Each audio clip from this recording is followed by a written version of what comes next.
Muy buenas tardes, queridos estudiantes de Administración 2 de la filial María Auxiliadora de la FACEA. Quiero dar inicio a la clase de hoy con la unidad 3, el comportamiento de las organizaciones, por motivos prácticos, para que el video no se extienda por más de 10 minutos, o de lo contrario va a ser muy pesado.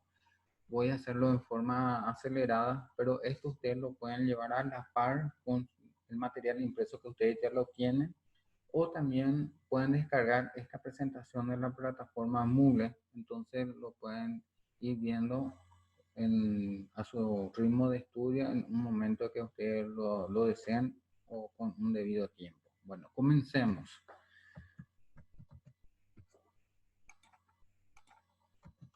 Desde la antigüedad podemos ver que el ser humano, para cubrir sus necesidades, debía organizarse, tenía que tener en cuenta su ingenio, su creatividad. Por eso se realizaban grupos de casas para poder satisfacer la necesidad alimentaria de la tribu.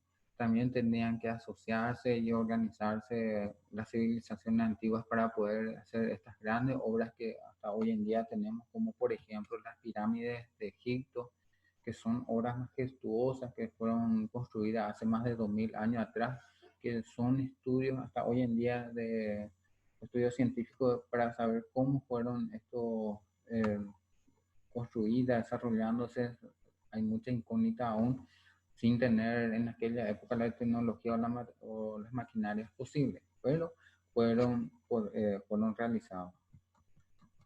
Para poder continuar con el comportamiento de las organizaciones, vamos primeramente por las características de la organización. La primera característica del comportamiento organizacional tenemos que son sistemas sociales. Cada uno de nosotros debemos cumplir funciones específicas, ya sea de empleado, de administrador, de vendedor o de jefe, de vendedor, de consumidor. Todas estas actividades se pueden ser desarrolladas si hay personas que determinan qué tareas van a realizar cada una de ellas, quiénes van a ser las que van a dirigir, quiénes van a ejecutar esa directiva, o sea, los funcionarios, los obreros, quiénes van a controlar los trabajos efectuados, por supuesto. Para que esto pueda ser posible, debe haber una jerarquía. Vamos a estar viendo más adelante, cuando hagamos nuestro organigrama de una empresa, cómo se deben establecer bien las jerarquías, y vamos a estar acordándonos de estas características. La segunda característica es que son universales. Eh, Tienen que relacionarse con varias personas, deben coordinar esfuerzos, proveedores, consumidores, para poder lograr esta característica. Las organizaciones, ya sean tanto, no solamente las económicas, también las culturales, las recreativas y deportivas, necesitan tener una organización universal, así como una gran orquesta para poder tener una música sinfónica, de coordinar de cada área, cada pieza que va ejecutando en su debido tiempo. Por ejemplo, percusión con cuerda, con viento, cada uno con sus partes para poder hacer una música sinfónica. Y enfrente está, por supuesto, el director de la orquesta, que es como dentro de una empresa el administrador, el gerente, que debe dirigir a cada una de estas áreas. La tercera característica es que ejerce influencia sobre sus miembros, ya sea desde el cargo donde ocupa el jefe, influye sobre sus colaboradores, como también nosotros podemos influir dentro de las personas según nuestras costumbres, a través de nuestro diario convivir, y podemos también ejercer una influencia dentro de nuestro hábito de trabajo. Entonces, si tenemos una cultura ética, la de la responsabilidad, la de eh, la puntualidad, dejar de lado el famoso hora paraguaya, pero sí tener la hora inglesa, como se suele decir, estar 5 minutos, 10 minutos antes, así como los japoneses. Entonces sí vamos a tener una influencia. También otra característica es que deben trascender en el tiempo. Las organizaciones tienen que ser más longevas que sus creadores. ¿Qué significa eso? Que las organizaciones, las empresas pueden existir por varios años, no solamente cuando su creador muere deja de existir, sino va, va, va existiendo. Entonces, Generalmente las empresas que son con ánimo de lucro, las económicas, son las que cuando deja de existir el fundador, lo toma el hijo, los nietos, los bisnietos, la heredan la empresa. Y también esto puede pasar en el ámbito de lo que no es económico, en donde se tiene que ejercer una representación, ejercerse mediante sus votos, como la Iglesia Católica, que hace casi 2000 años existe, va ejercido por, en este caso, la representación por el Papa, y es elegido a través de los votos por sus cardenales. Se hace cónclave y los cardenales, los más de 176 cardenales que existen en el mundo, eligen a quien va a representarle a la Iglesia Católica. Otro es que característica es que se personifica.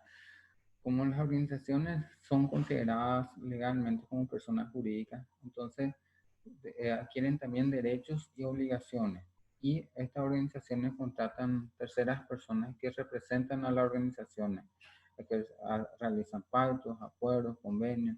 También reciben un nombre, o tienen un nombre genérico, que nosotros, ¿cuántas empresas comerciales son famosas a veces por sus nombres que tienen una antigüedad más de 100 años? También son representadas. Al hacer una empresa legal y tener eh, una representación, deben tener una representación. Esto generalmente recae en los directivos de una organización. Si a una SA o una SRL, los accionistas eligen a los directivos, y también estos directivos pueden también contratar a un gerente general para que los represente y administre la empresa. Tiene que ser estructura dinámica para que con la evolución del tiempo, especialmente por los cambios tecnológicos, sociales y culturales, puedan adaptarse, especialmente por los adelantos tecnológicos. Otra de las características que aplican la división del trabajo. El hombre se dio cuenta que especializándose podía efectuar una mayor y mejor producción, y apareció así la división del trabajo, o sea, el parcelamiento de la producción en procesos que efectúan distintas personas, tareas que se pueden lograr con una mayor eficiencia y que eso constituye un mejor producto. La aplicación de esta división del trabajo ha traído la necesidad de organizarse, o si no va a ser todo un caos la tarea, y va a ser difícil que cada uno pueda elaborar su trabajo en forma eficiente. También son complejas. A medida que las organizaciones son más grandes o tengan objetivos diversos, más departamentos, más funciones, van a ser más complejas. Por ejemplo, una empresa económica que quiera tener una integración vertical de producir la materia prima, desde la producción de materia prima, el procesamiento hasta la venta final, va a ser una organización muy compleja.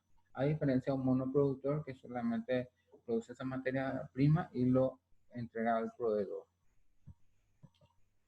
Son sinérgicas. Vimos que la complejidad es una característica de la organización, entonces necesita de la sinergia de todos sus colaboradores y de todas sus partes. Debe haber una cooperación para poder lograr esa eficiencia. Aplican el efecto multiplicador. Una atleta que corre 1000 metros va a llevarle más tiempo llegar a la meta que 10 personas que corran 100 metros una a otra. Entonces, esta misma ley también se aplica dentro de una organización en donde todos debemos colaborar en el trabajo y poder llevar adelante las tareas para poder lograr el objetivo de la organización. Y para finalizar, las características del comportamiento organizacional también deben ser eficientes. Todas las organizaciones buscan este carácter básico y fundamental, la eficiencia. El comportamiento de una organización se atiene a los mismos principios del comportamiento humano. O sea, también nosotros las personas necesitamos ser eficientes, como las organizaciones. Las organizaciones son instituciones creadas por el hombre para optimizar esos esfuerzos. Si no hacemos un buen uso de estos esfuerzos, no hacemos una buena división de los trabajos, pues no vamos a tener una buena eficiencia y no vamos a tener los mínimos costos posibles para producir un producto bien elaborado. Entonces, Así es como se cumplen estas características.